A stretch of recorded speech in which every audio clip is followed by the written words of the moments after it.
Et la médaille d'or à l'industrie magnifique. Alors l'industrie magnifique, c'est un mouvement de coopération entre les entreprises, les artistes, les collectivités et le patrimoine local. Qui est là, monsieur? Qui c'est qui va s'exprimer sur l'industrie magnifique? Qui est le fondateur de l'industrie. Ok.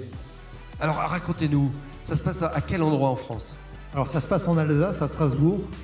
On a démarré l'aventure du mouvement en 2016. On a réalisé 2 rencontres de l'art et de l'industrie sur la place publique, puisque c'est ça notre concept, notre acte, en 2018 et en 2021. 2018, on a fait 300 000 visiteurs en 10 jours. 300 000 visiteurs. 300 000 visiteurs. Et comment vous avez fait 330 000 en fait. En 10 jours, c'est devenu, l'industrie magnifique, c'est devenu le 2e événement populaire de la ville de Strasbourg, après le célèbre marché de Noël. Donc ça, c'est pour l'événement. Et après, c'est pas qu'un événement et c'est pas qu'une expo, c'est tout un processus de travail créatif. L'idée est très simple.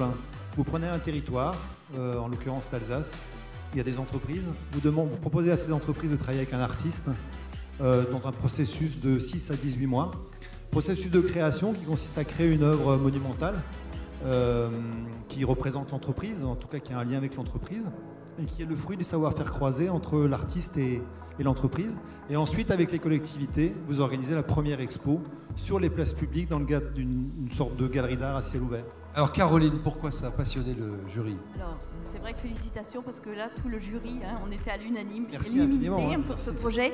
C'est vraiment un projet inclusif. On est dans la catégorie des villes et des territoires. Et là, c'est vraiment la rencontre du patrimoine de l'industrie, de l'entreprise, l'artiste et puis le local. Et ce qui est beau, et ce qu'on a vu d'ailleurs par vos succès, alors qui ont commencé surtout dans la région Est, mais c'est qu'on peut le faire un peu partout. En fait, c'est vraiment un projet qu'on peut dédupliquer.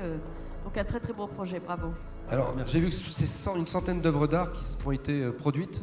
Non, il y a 40 œuvres d'art originales qui ont été produites pour un montant de 2,5 millions sur les 2 éditions et 100 œuvres d'art qui ont été exposées lors des 2. Et ça se passe dans un lieu industriel, c'est ça, celui-là? Non, ça se passe sur les places publiques de Strasbourg. Ah d'accord. Il y a une vingtaine de places publiques de Strasbourg qui sont mobilisées, sur lesquelles on vient poser ces œuvres d'art.